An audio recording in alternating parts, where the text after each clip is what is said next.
마태복음 24장 1절부터 14절까지의 말씀을 한 절씩 교도하시겠습니다. 예수께서 성전에서 나와서 가실 때에 제자들이 성전 건물들을 가르쳐 보이려고 나아오니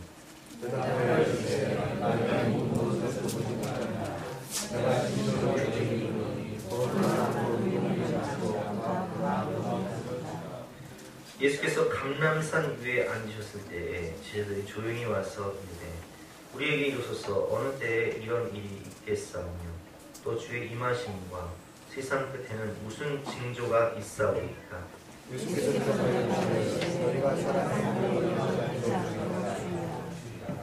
많은 사람이 내 이름으로 와서 이르되 나는 그리스도라 하여 많은 사람을 미혹하리라.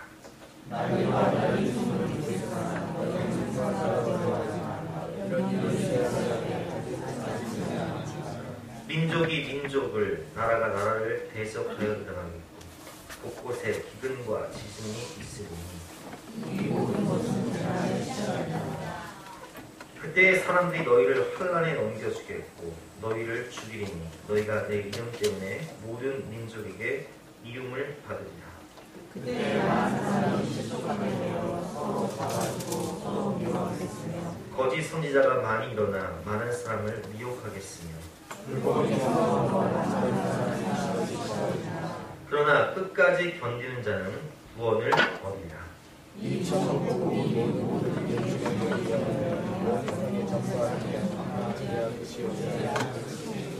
아멘. 종말의 때와 우리의 자세라는 제목으로 본 말씀을 의지해서 함께 은혜를 나누겠습니다. 사랑하는 가족이나 가까운 친구의 죽음을 경험해 본 적이 있으실 겁니다. 저도 몇 년 전 굉장히 친한 친구를 천국에 보낸 적이 있어요. 그 친구는 제가 고등학교 때 가장 친한 친구였고 제가 군 생활할 때에도 자주 면회를 왔고 군대를 제대하고 어려울 때마다 저를 도와줬고 제가 결혼식을 할 때에도 제일 먼저 와서 저를 도와줬던 친구인데 오늘 그 친구에게 연락이 온 거예요. 종건아, 내가 2달밖에 못 산대. 만나고 싶다. 이렇게 연락이 온 거예요.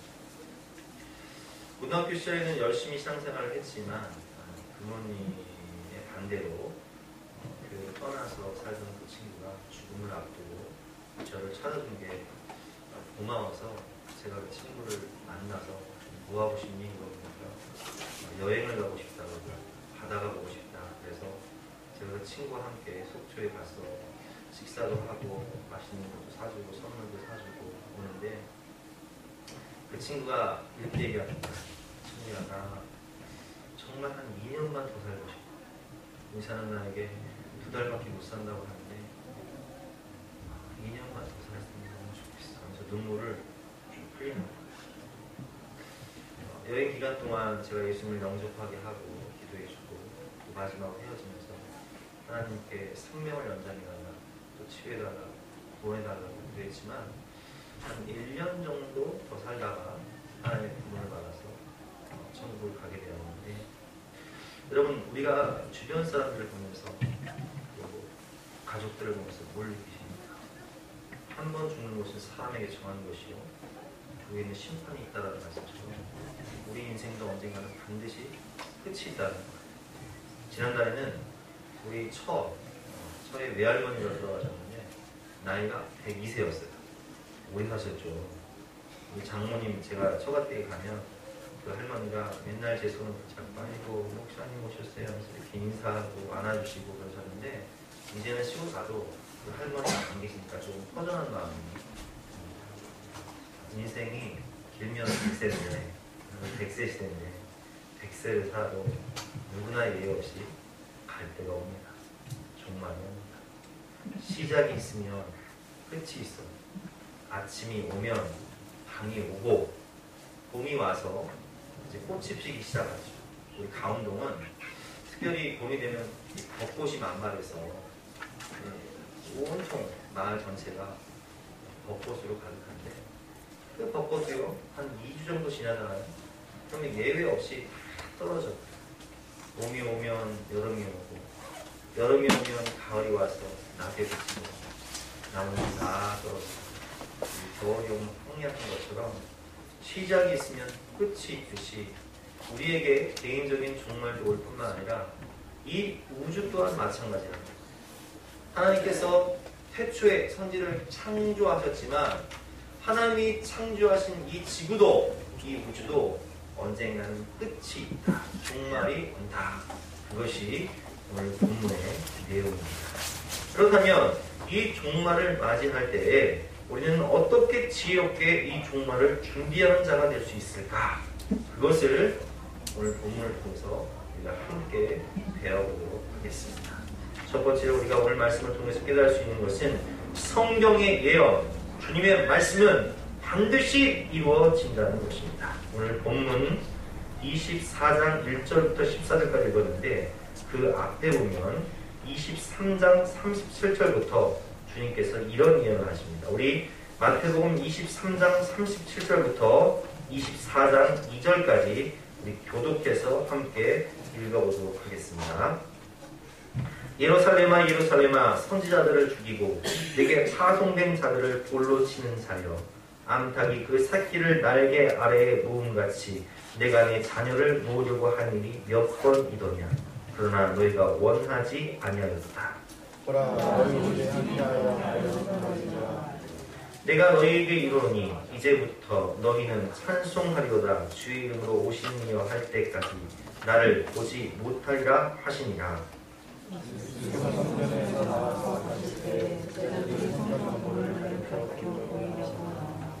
함께 읽겠습니다. 대답하여 이르시되 너희가 이 모든 것을 보지 못하는 내가 진실로 너희에게 이르노니 돌 하나도 돌 위에 남지 않고 다 무너뜨려지리라. 아멘. 예수님께서는 이 땅에 계시는 3번 오셨는데 그 중에 한 번이 바로 이 예루살렘의 멸망을 바라보시면서 오셨어요. 예루살렘.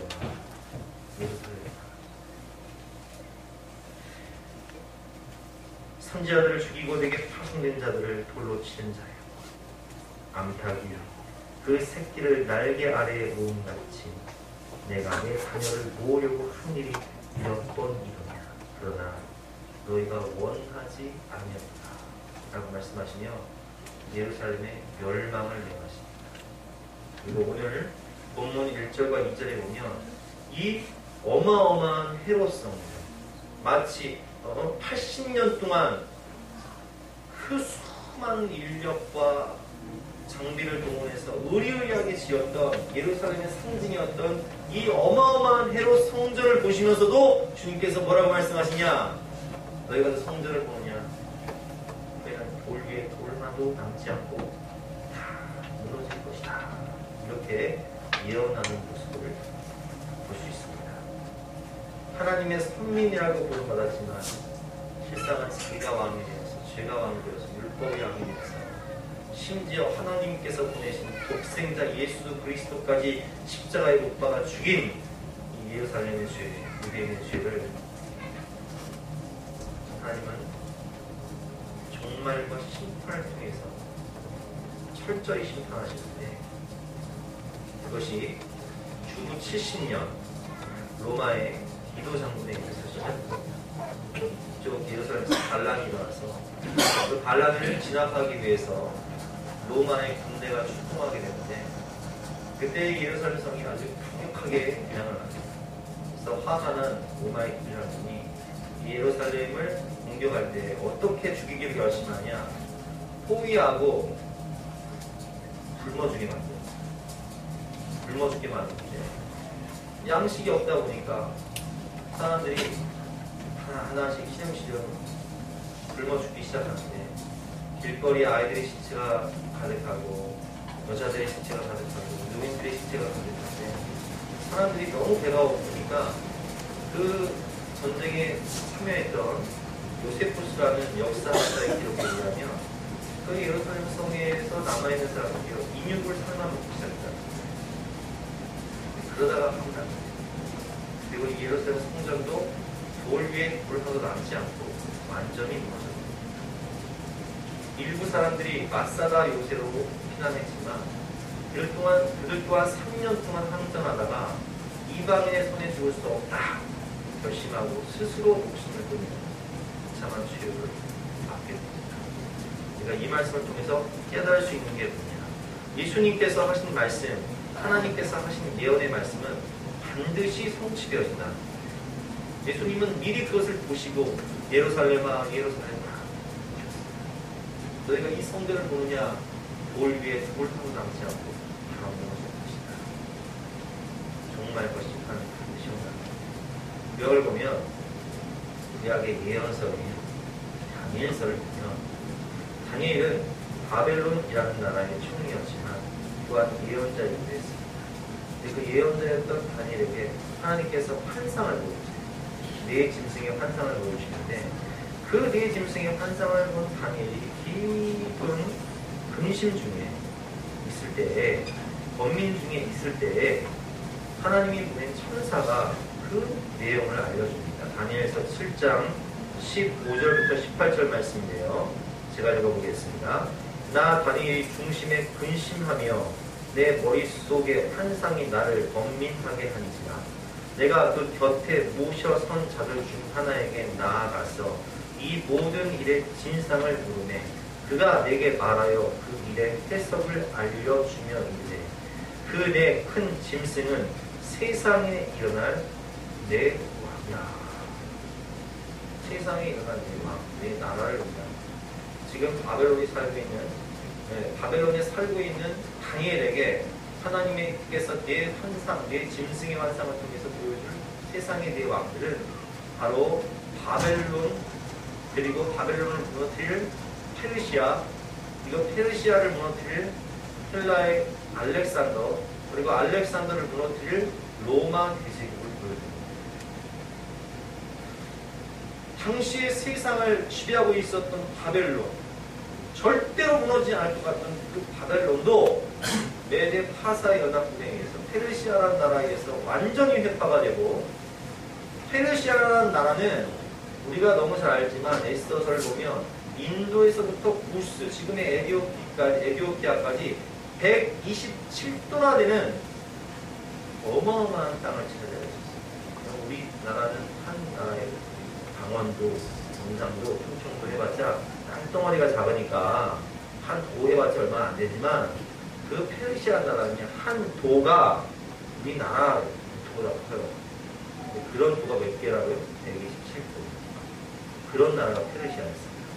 그런 나라가 멸망당할 것 같아요, 여러분? 안 멸망당할 것 같죠? 근데 헬라의 알렉산더 대왕이 멸망시켜요. 그게 헬라라는 제국이 얼마나 큽니까? 헬라 문화권이 지중해를 장악해요. 근데 그 헬라도 절대로 안 무너질 것 같던 나라도 로마라는 나라에 의해서 멸망당했다. 모든 길은 로마로 통한다. 세계사의 중심을 이뤘던 이 로마에서 멸망당하는데, 그러면 로마는 무너집니까? 안 무너집니까? 무너진다는 겁니다. 그래서 이 예언을 보면 17절 말씀에 그 내 짐승은 세상에 일어날 내 왕이다. 그러나 그 모든 나라는 없어진다는 겁니다. 영원한 하나님의 나라가 온다는 겁니다. 세상 나라들은 멸망당하나 예수교회 영영 왕성하리라. 18절 같이 읽어보겠습니다. 시작. 지극히 높으신 이의 성도들이 나라를 얻으리니 그 누림이 영원하고 영원하고 영원하리라. 영원한 하나님의 나라, 새하늘과 새 땅이 이 땅 가운데 올 것이다. 모든 나라, 모든 정권, 모든 세상 나라들은 언젠가 사라진다는 거예요. 여러분 우리나라 생각해보세요. 고구려, 만주벌판을 품었던 그 위대한 나라가 지금 흔적뿐이나 있습니까? 고구려, 신라, 백제, 고려, 조선, 시작이 있지만 끝이 있어요. 우리나라와 마찬가지예요. 세계를 제패하고 있는 미국, 영국, 러시아, 중국 역사를 보면 이 흥망성쇠가 있어요.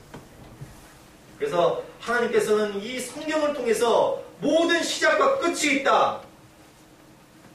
창조가 있으면 종말이 있다. 역사 또한 마찬가지다. 그러나 하나님의 나라는 영원하다 라고 말씀하시며 이 세상에 종말을 말씀하고 계십니다. 따라해 보실까요? 성경의 예언은 반드시 이루어진다. 이제 역사를 말씀드리는 거예요. 하나님께서 성경을 통해서, 예수님께서 말씀을 통해서 예언하신 그 예언은 예루살렘이 멸망한 것처럼, 바벨론이 멸망한 것처럼, 페르시아가 멸망한 것처럼, 헬라가 무너진 것처럼, 로마가 사라진 것처럼 창조가 있으면 종말이 있다는 거예요. 그 예언은 반드시 이루어진다는 거예요. 하나님의 나라는 도래하게 된다는 거예요.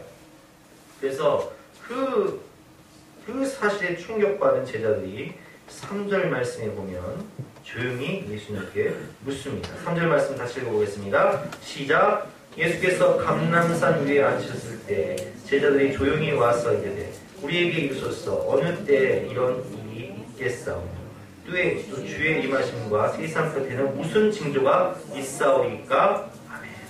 주님, 이 세상의 종말 때에 무슨 징조가 있습니까? 이렇게 물을 때 예수님께서 첫 번째 징조로, 종말의 징조로서 미혹의 영, 이단의 유혹이 있을 것이다 라고 예언을 하십니다.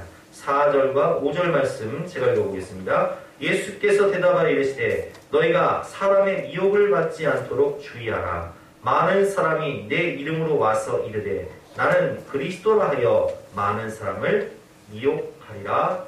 아멘. 11절 말씀은 또 있어요. 11절 말씀 같이 읽어보겠습니다. 시작. 거짓 선지자가 많이 일어나 많은 사람을 미혹하겠으며. 아멘. 미혹하는 영, 이단들이 일어나서 사람들을 미혹한다는 거예요. 근데 이단의 특징이 뭐냐? 이단의 결정적인 특징은 기성교회를 비판하고 파괴하며 자신들만 구원받을 수 있다고 주장하며 내가 메시아다, 교주가 메시아가 됩니다. 근데 이 자칭 그리스도, 오늘 본문에 나온 5절 말씀에 많은 사람이 내 이름으로 와서 이르되 나는 그리스도라 하여 많은 사람을 미혹하리라. 자칭 그리스도가 가장 많은 나라가 어느 나라일까요? 우리나라. 우리나라가 자칭 그리스도가 제일 많아요. 전도환의 박대서, 통일교회 문선명, 신천지의 이만희, 하나님의 교회 안상호, 장길자. 내가 그리스도라는 거예요. 나를 믿어야 구원받는 거예요. 내가 메시아라는 거예요. 예수님은 실패한 자고 나는 성공한 자라는 거예요. 그런데 이 이단의 특징은 뭐냐? 아니 예를 들면 여러분 하나님의 교회의 안상홍이 자기가 하나님이라고 했잖아요. 나는 안 죽는다 그랬어요. 근데 죽었어. 그러면 끝난 거잖아요. 그쵸? 그럼 흩어져야 되잖아. 근데 안 흩어져. 뭐라고 얘기하냐? 야, 하나님이 왜 아버지냐? 하나님이 어머니다 해가지고 그 부인 장길자가 하나님이다 이렇게 바꿔줘 버렸어. 근데 그것도 믿어요. 그거 왜 믿을까요, 여러분? 미혹의 영역사는. 아니, 통일교 문선명이 하나님이다, 메시아다 있으면 그가 죽으면 끝나야 되잖아요. 근데 그가 죽으면서 뭐라고 얘기해요? 내 아들이 하나님이다, 내 부인이 하나님이다. 서로 싸우고 있어. 아들하고 부인하고 지금 월급 같은 거 하고 있어요. 이거 흩어져야 되는데 안 거죠. 또 왜 그런 거예요? 미혹의 영역이기 때문에 그런 거예요. 신천지도 마찬가지죠. 이만희가 내가 이긴 자다, 내가 보혜사다 얘기하면서 자기를 믿어야 구원받는다. 14만 4천 명만 도달하면은 새하늘과 새 땅이 이루어진다 했는데 지금 20만 가까이 됐는데 새하늘과 새 땅이 이루어졌어요? 안 이루어졌어요? 안 이루어졌어요. 또 이만희 죽을 날이 가까워왔어. 그러다 보니까 작업을 하는데 자기가 바람나서 데리고 사는 여자를 교주로 만들기 위해서 지금 작업을 해요. 이만희가 죽으면 그 여자가 메시아다 이렇게 할 거예요. 그럼 사람들이 터질까요? 안 터질 거예요. 왜 그럴까? 미혹의 영의 역사이기 때문에. 그래서 여러분, 미혹의 영이 빠지지 마세요. 오늘 본문 23절에 주님께서 말씀하십니다. 마태복음 23장 23절 우리 한번 같이 읽어볼까요? 자, 23절과 24절 같이 읽어보겠습니다. 시작. 그때 사람들이 너희에게 말하되 보라 그리스도가 여기 있다 혹은 저기 있다 하여도 믿지 말라. 거짓 그리스도들과 거짓 선자들이 일어나 큰 표적과 기사를 보여 할 수만 있으면 택하신 자들도 미혹하리라. 그래서 이단들은요, 이게 안 믿는 사람들이 안 거든요. 누구든지 교회에 있는 집만 가서 띵동띵동 하는 거예요. 택하신 자들을 미혹하기 위해서 이단이 이렇게 했습니다. 이단의 공격이 있을 것이다. 또한 이단의 특징은 뭐냐? 그들은 날과 때를 말해요. 그래서 예를 들면 1992년 다니성교회 같은 이단은 1992년 10월 28일 예수님이 오신다고 했어요. 난리가 났어요. 저도 그때 믿음이 약해가지고 진짜 예수님 오시는 거 아니야? 내가 지금 학교 다닐 때가 아닌데? 이런 마음을 하도 텔레비에서 난리를 치니까 그래서 그날 막 PD 수첩에서 막 그 사람들 막 학교도 다 그만두고 직장도 다 그만두고 집 팔고 땅 팔고 다 모여가지고 막 주님 오신다고 흰 옷 입고 난리를 치다가 주님 오셨어요? 안 오셨어요? 안 오셨어요. 날과 때를 주님은 그날은 부족같이 아무도 모른다고 했는데 이단은 뭐라고 해요? 날과 때를 정해버려요. 그래서 여러분 여호와 증인 같은 경우 여호와 증인 집에 자주 오죠? 띵동띵동해서 나오는 여호와 증인이에요. 여호와 증인 같은 경우는 1914년에 이미 예수님께서 재림하셨다고 주장을 하고요. 제7일 안식교 같은 경우는 1844년에 주님이 이미 오셨다고 주장해요. 그건 다 거짓말이에요. 주님이 오신 그날은 모든 사람들이 하나님의 아빠시를 믿고 주님이 오신 걸 다 본다고 했어요. 그래서 이단의 특징 날과 때를 정합니다. 주님께서 뭐라고 말씀하십니까? 24장 36절 말씀을 읽어보겠습니다. 36절 시작. 그러나 그 날과 그 때는 아무도 모르나니 하나님의 천사들도 아들도 모르고 오직 아버지만 아시느니라. 아멘. 천사들도 모르고 예수님도 모르고 아버지만 아신다고 하나님만 아신다고 그날은 도적같이 임한다고 그렇기 때문에 항상 깨어있으라고 주님께서 말씀하셨지 뭐 1900 노스트라다무스가 얘기하는 것처럼 1999년 또 2000년 됐을 때는 야 이거 지금 멸망하는 거 아니야? 다 미혹의 역사하는 거예요. 넘어가지 마세요. 또한 두 번째 특징은 무엇입니까? 종말의 때와 징조. 두 번째 특징은 난리와 전쟁과 기근과 지진이 있다는 거예요. 6절부터 8절까지 기록해 보겠습니다. 난리와 난리 소문을 듣겠으나 너희는 삼가 두려워하지 마라. 이런 일이 있어야 하되 아직 끝은 아니니라. 민족이 민족을 나라가 나라를 대적하여 사나워지고 곳곳에 기근과 지진이 있으리니 8절 시작. 이 모든 것은 재난의 시작이니라. 아멘. 난리와 전쟁이 가득할 것이다. 역사학자들의 주장에 의하면 지난 3000년간 약 3300번의 전쟁이 있었다고 합니다. 우리나라도 전쟁사죠. 전쟁의 역사예요. 이미 한국 전쟁을 겪은 세대의 어르신들이 여기 앉아서 함께 예배를 드리고 계시고 우리나라도 지금 휴전 중이죠. 우리가 지금 예배를 드리고 있는 이 시간에도 아프리카와 중동 쪽에서는 수많은 전쟁과 또 테러가 일어나고 있어요. 난리와 난리, 소문을 듣게. 우리도 전쟁 당사자였지만 지금은 소문을 듣죠. 옛날에는 그 사람들이 소문을 들었지만 그 사람들이 지금 전쟁 가운데 있고 우리는 휴전 중에서 그 소문을 듣고 있는 거예요. 그뿐만이 아닙니다.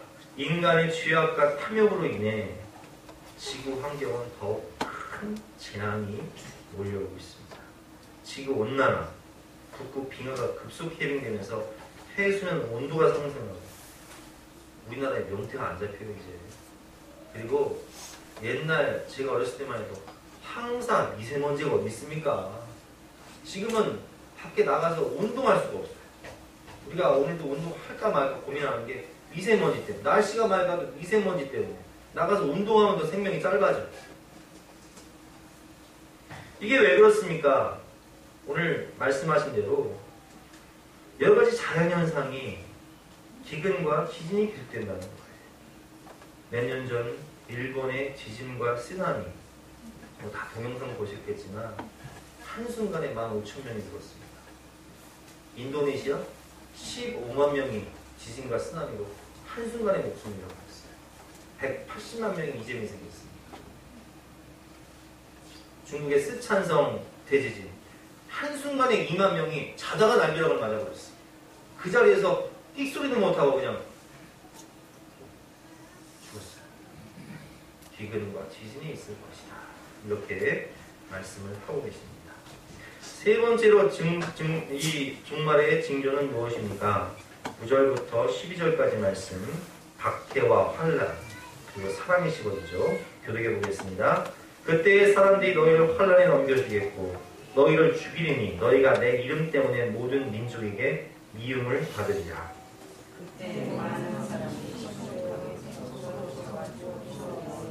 12절 같이 읽겠습니다. 시작. 불법이 성함으로 많은 사람의 사랑이 식어지리라. 아멘. 인간성의 파괴, 생명을 귀히 여기지 않아요. 사람 죽이는 것을, 게임을 여러분 보세요. 게임이 완전히 그냥 다 사람 죽이는 게임, 전쟁 게임. 근데 그 게임하다 보니까 사람들이 난폭해져서 실제 사람 죽이는 것을 아무런 그렇게 생각하지도 않아. 지난주에도 무슨 일이 있었습니까? 고등학생이 초등학생을 죽이면서도 이게 죄의식이 없어요. 생명 경시한다는 게. 사람을 죽이면서도 죄책감이 없어. 불법이 성함으로 많은 신령이 파괴되고 사랑이 식어져요. 그리고 많은 사람이 실족하게 된다. 시험 들어 예수님 떠나고 세상 흔들리고 사람을 변하고 이단에 공격받고 세상의 유혹받아 실족하고 주님을 떠나는 거예요. 이런 말세의 형상들을 사도 바울은 디모데후서 3장 1절부터 5절까지 이렇게 쓰고 있습니다. 제가 읽어보겠습니다. 너희는 이것을 알라. 말세에 고통하는 때가 이르러 사람들이 자기를 사랑한다. 자기의 나 중심으로 살아. 나 혼자 산다라는 속은 거죠. 사람들이 왜 혼자 사는 줄 아세요? 자기의 때문에 자식도 싫고 결혼도 싫고 나 속 편하게 살다가 여행 다니면서 하고 싶은 거 하고 즐기면서 살다가 가게 되는 거예요.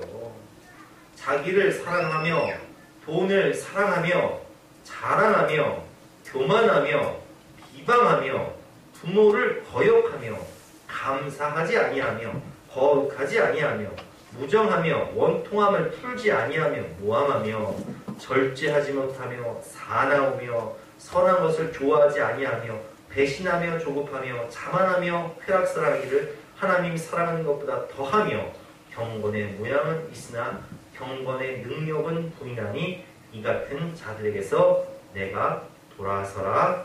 아멘. 여기 말씀의 특징이에요.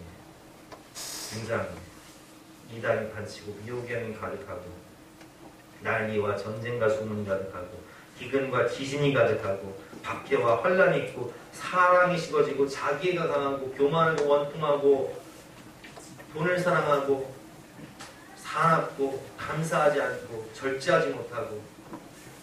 그럼 여러분 이런 증상들을 보면서 여러분 한번 판단해 보세요. 지금이 종말의 때 말세입니까 아닙니까?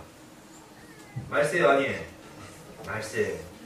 말세라는 것은 예수 그리스도의 초림과 예수 그리스도의 다시 오심 사이가 말세예요. 말세에 살고 있는 거예요 우리가. 근데 예수님께서 뭘 말씀하시냐? 이런 말세의 때와 증상이 중요한 것이 아니라 너희의 마음 자세가 중요하다. 어떻게 이 말세를 살아가느냐?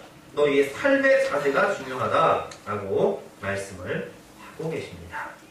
그렇습니다 여러분. 중요한 것은 늘 말세는 2000년 전부터 있었어요. 그럼 우리는 어떻게 살아야 되냐? 이것이 중요한데요.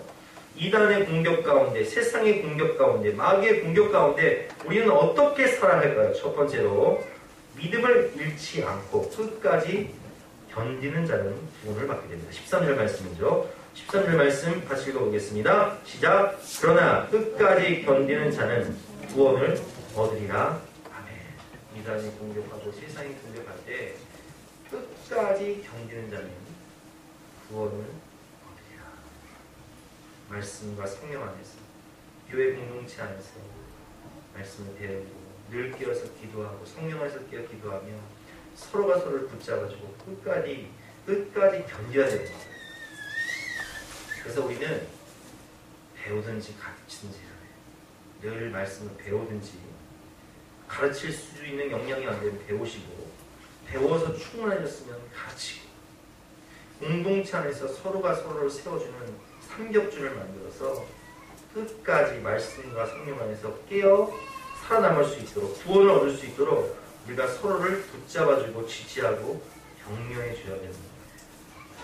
제가 교회를 개척하고 느낀 것은 실족하는 일들이 더욱더 많아질 것이고 여러 가지 세상의 공격과 이단의 공격과 마귀의 공격을 받아서 믿음에서 떠나는 사람들을 보면서 너무 마음이 아픈데 여러분 여기 계신 여러분들은 한 사람도 예외 없이 오늘 말씀처럼 끝까지 견딤으로 구원을 받으시기를 주님의 이름으로 축원합니다. 끝까지.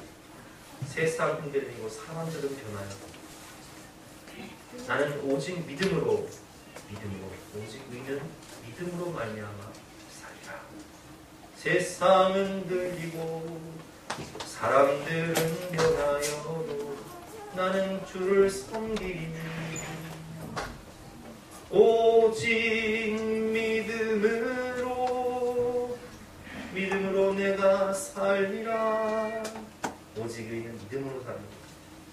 말씀 안에서 성령 안에서 깨닫기도 하고 말씀 보고 가르치고 넘어지려는 성도를 위해서 기도해주고 붙잡고 지지해주고 사랑의 피로 하나가 되어서 끝까지 견디는 자만이 구원을 받게 되는 것입니다. 두 번째로 14절 말씀이죠. 14절 말씀 같이 읽어보겠습니다. 시작. 이 천국 복음이 모든 민족에게 증언되기 위하여 온 세상에 전파되리니 그제야 끝이 오리라. 아멘. 주님 오실 길을 예비하고 모든 민족에게 복음을 전파하는 거예요. 여러분들은 주님이 초대교회 성도들처럼 아멘 주 예수여 어서 오시옵소서 마라나타 이렇게 고백할 수 있는 신앙이 있습니까? 아니면 주님 조금 나중에 오세요. 한 20년쯤이나 오시면 하늘을 가겠습니다. 이렇게 고백할 신앙입니다. 그럼 어떤 거 같아요? 제가 예를 들어볼게요. 여러분 지금 당장 통일이 됐으면 좋겠어요? 안 됐으면 좋겠어요? 지금 탈북한 사람들은 고향에 가족들을 놔두고 그들이 투청을 당하고 예수 믿는다는 이유로 박해를 당하고 죽임을 당하고 막 그렇단 말이에요. 가족들 보고 싶고 만나고 싶고 하루빨리라도 뭐가 됐으면 좋을까요? 통일이 됐으면 좋겠죠? 근데 여러분들 어떠세요? 통일이 됐으면 좋겠어요? 되라 마라 나만 잘못 잘하면 돼요? 이게 무슨 얘기냐면 북한교회 성도들이나 이슬람 문화권에 있는 성도들이나 중국 지하교회에 있는 성도들은 간절한 소망이 있다면 뭐가 있을까요? 마라나타, 아멘, 주 예수여 어서 오시옵소서. 이 이단의 공격과 마귀의 공격과 세상의 박해와 환난 가운데 성도들이 죽어가고 가족들이 죽어가고 박해를 당하고 있어요. 그들은 주님 오늘이라도 지금이라도 당장이라도 오시옵소서 아마 이렇게 고백할 거예요. 주님께서 오늘 뭐라고 말씀하시냐? 모든 민족에게 복음이 전파되어야 그제야 끝이 올 것이고 내가 다시 올 것이다 말씀하시는데 정말 깨어있는 성도들은요 마라나타이시나 아멘 주 예수여 어서 오시옵소서. 더 이상 핍박과 환난과 고통과 미혹의 영이 가득한 세상이 아니라 주님께서 다스리시고 통치하시는 새하늘과 새 땅 하나님의 나라가 이 땅 가운데 이루어지기를 원합니다. 아마 이렇게 고백할 거예요. 그럼 주님께서 뭐라고 말씀하시냐? 14절 말씀에 이 천국 복음이 모든 민족에게 증언되기 위하여 온 세상에 전파되어야 되리니 그제야 끝이 오리라. 주님 오실 길을 우리가 예비하지 않으면 천국 복음을 끝까지 전파하지 않으면 모든 민족에게 전파하지 않으면 주님은 다시 못 오신다는 거예요. 그래서 주님께서 보내시는 거예요. 이걸 가든지 보내든지 전도와 선교 가든지 보내든지. 자 따라해볼까요? 배우든지 가르치든지 하라. 보내든지 가든지 하라. 이게 주님의 명령입니다. 근데 저는 이 말씀을 묵상하면서 이런 생각이 들더라고요. 여러분 제가 초반에 말씀드렸지만 종말은 개인적인 종말이 있고 전 우주적인 종말이 있어요. 개인적인 종말은 뭐예요? 내가 죽는 거. 그러면 여러분 이 자리에 앉아 계신 분들 한번 대답해 보세요. 나는 100년 안에 안 갈 자신 있다. 한번 손 들어보세요. 100년 안에 안 갈 자신 있다. 100년 안에 개인적인 종말은 다 와요. 안에 부인할 수가 없어요. 그렇죠? 그럼 우주적인 종말은 언제 오냐? 그건 몰라요. 우주적인 종말이 먼저 올지 개인적인 종말이 먼저 올지 난 모르겠어요. 그렇죠? 여러분들 모르겠죠? 그래서 우리 어르신들은 아마도 개인적인 종말이 먼저 오지 않을까 이렇게 예상할 수 있지만 그것도 모르는 거예요. 자, 그렇다면 주님이 나를 부르시기 전까지, 즉 개인적인 종말이 오기 전까지, 혹은 주님이 다시 오시기 전까지, 우주적인 종말이 오기 전까지 우리가 해야 될 일은 뭐냐? 내게 맡겨주신 영혼, 구원을 하고 맡겨주신 가족들, 사랑하는 사람들을 구원해야죠. 다 이뤘다. 아멘 주 예수여 어서 오시옵소서. 이렇게 말할 수 있는 조건이 되기 위해서 예수님께서 다 이뤘다라고 고백하신 것처럼 사랑하는 사람들, 가족들을 다 구원해야 아멘 주 예수여 어서 오시옵소서. 이게 되는 거지. 사랑하는 가족들이 지금 다 구원받지 못하고 지옥 향해 달려가고 있는데 주님이 도둑같이 오시면 그때 어떡할 거예요? 큰일 나는 거예요. 나는 들림 받겠지만 천국 가겠지만 사랑하는 자녀들, 남편들, 가족들은 저 꺼지지 않는 지옥 불구덩이로 들어가는 걸 우리 눈으로 봐야 돼요. 그래서 되겠습니까? 그래서 우리의 삶의 자세가 중요하다. 따라해 보시겠습니다. 나를 부르시기 전에 주님이 다시 오시기 전에 그 영혼을 구원합시다. 나를 부르시기 전에, 내가 눈 감기 전에, 주님이 다시 오시기 전에, 새하늘과 새 땅이 완성되기 전에 내게 맡겨주신 그 영혼을, 그 사랑하는 그 영혼을 반드시 구원해 다 이루었다. 아멘. 주 예수여 어서 오시옵소서.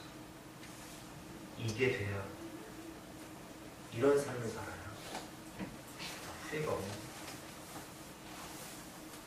그럼 주님께서 뭐라고 말씀하시냐? 종말의 때 내가 뭘 위해 살아야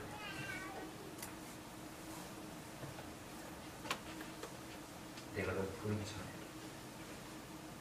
내가 다시 가기 전에 너에게 맡겨준 영혼을 다 구원해라. 사랑으로 섬기고 눈물로 기도하고 복음을 전파해 그 영혼을 구원하라 말씀하십니다. 이 말씀에 순종하심으로 우리가 올 부활절 날에는 믿지 않는 가족들이 다 교회 나와 예수 그리스도를 구주로 영접하고 온전히 다 천국 백성이 되어서 주님 내일 오신다 할지라도, 아니 오늘 지금 오신다 할지라도 아멘 주 예수여 어서 오시옵소서 고백할 수 있는 저와 여러분의 삶이 되시기를 주님의 이름으로 축원합니다. 함께 찬양하고 기도할 때 그날이 도적같이 이룰 줄 너희는 모르느냐, 늘 깨어있으라 잠들지 말아라. 함께 찬양하고 기도하겠습니다. 박수 치면서 찬양하겠습니다.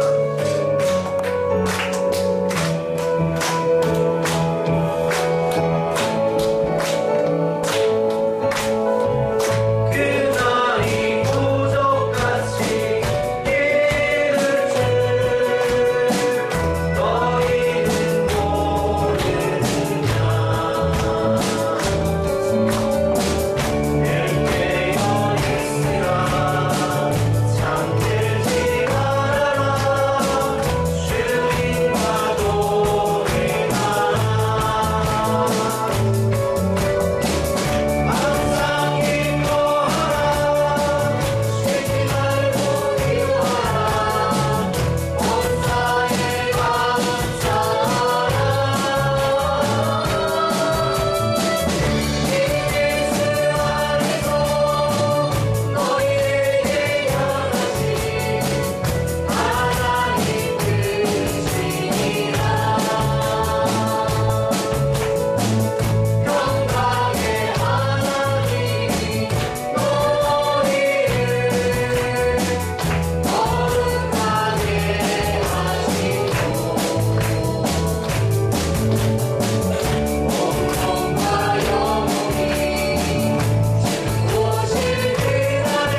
인도네시아 지진과 쓰나미를 아까 보았습니다. 일본 지진과 쓰나미를 보았는데 인도네시아에서 쓰나미가 있을 때 전조현상이 있었어요.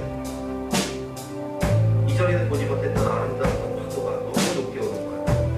쫙 빠지고 그거보다 훨씬 더 큰 파도가 너무 아름답게 오는 거예요.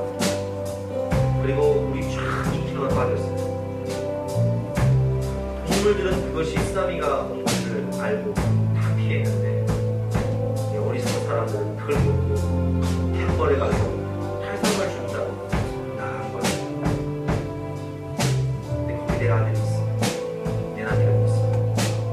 내가 안전한 건물, 높은 건물에서 보니 쓰나미가 엄청난 쓰나미가 몰려오는 거예요. 그럼 어떻게 해야 돼요? 지식이 있었다면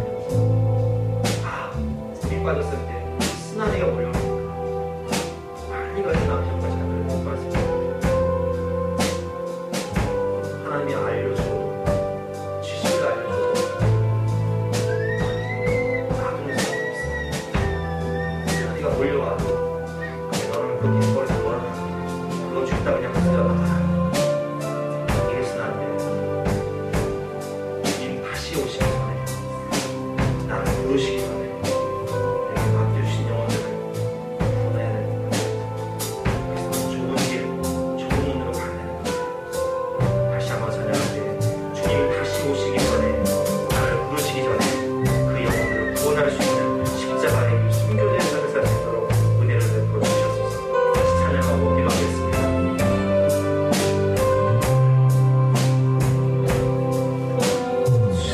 주님 다시 오실 때까지 나는 이 길을 가리라.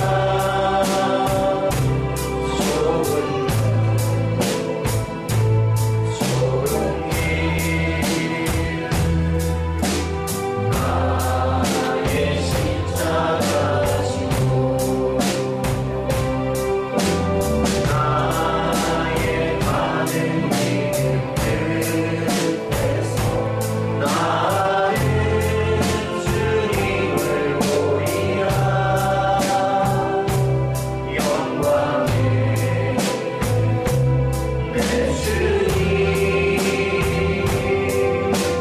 나를 맞아주시니 주님 다시 오실 때까지 나는 일어나 달려가리라. 주의 영광은 땅 덮을 때 나는 일어나 노래하리. 내 사모하는 주님 모두가 부르시라. 내 사모하는 주님 영광의 왕이시라.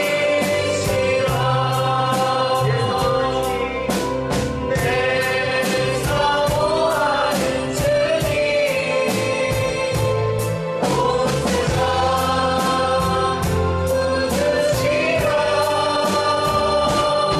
부르시라. 내 사모하는 주님 영광의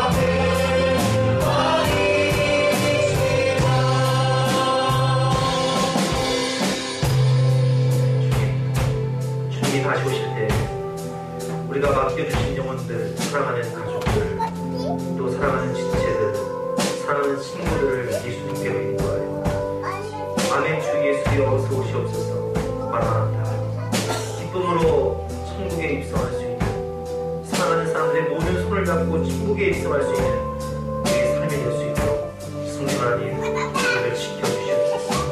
말씀 안에 거하게 하시고 믿음 안에 거하게 하시고 성령 안에 깨어 기도하며 주님 다시 오시기 전까지 나를 부르시기 전까지 내게 맡겨주신 영혼들을 다 원함으로 다 이루었다라고 고백할 수 있는 저와 우리 모든 성도님의 삶에서 하나님 은혜를 베풀어 주시옵소서. 감사드리며 예수 그리스도 이름으로 기도드렸사옵나이다. 아멘. 다 같이 나와서 별단 찬송 180잔 찬송.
우리가 종말의 때를 살고 있습니다.